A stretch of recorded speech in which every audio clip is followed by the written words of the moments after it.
আমি কবর বলছি। হ্যাঁ, আমি সেই অন্ধকার ঘর। যেদিন তুমি মারা যাবে সেদিন তোমার সকল বন্ধু, সকল আত্মীয় স্বজন, এমনকি প্রিয় মানুষগুলো তোমাকে আমার ভেতরে রেখে চলে যাবে। আমি সেই স্থান যেখানে থাকবে না কোনো আলো, থাকবে না মোবাইল, টাকা কড়ি, গাড়ি বা সোশ্যাল মিডিয়া, থাকবে শুধু তোমার আমল। আমি কবর বলছি, তুমি দুনিয়ায় থাকাকালীন কি করেছো আমি সব জানি। আমি সাক্ষী থাকব তোমার প্রতিটি কাজের।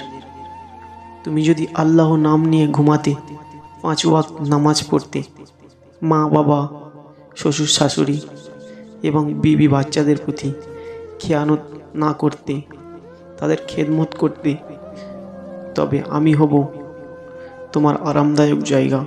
কিন্তু তুমি যদি পাপ করতে, হারাম রাস্তায় হাঁটতে, কুরআন ভুলে গেলে, নামাজ ত্যাগ করতে, তবে আমি হব তোমার ভয়ানক এক গর্ত। হ্যাঁ, আমি কবর বলছি, আমি কাউকে ঠকাই না। আমি ঠিক সেই রকম হয়ে যাই যেমন তুমি আমল করো। অনেক মানুষ দুনিয়ায় ছিল খুব ধনী, কিন্তু আজ আমি তাদের গিলে নিয়েছি। তারা কিছুই সাথে আনতে পারেনি। আবার কেউ দুনিয়ায় ছিল খুবই গরিব, কিন্তু আল্লাহর ভয় নিয়ে বেঁচেছে। আজ আমি তাদের জন্য জান্নাতের বাগানে পরিণত হয়েছি। আমি কবর বলছি, একবার তুমি যদি আমার মাঝে চলে আসো, আর কোনো সুযোগ থাকবে না ফিরে যাওয়ার। আজ তোমার হাতে সময় আছে।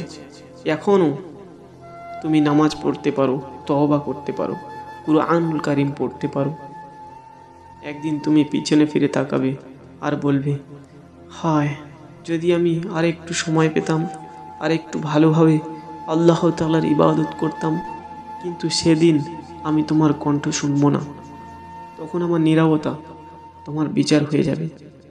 আমি কবর বলছি, আমার কথা মনে রেখো, কারণ আমি চিরকাল তোমার সাথেই থাকবো।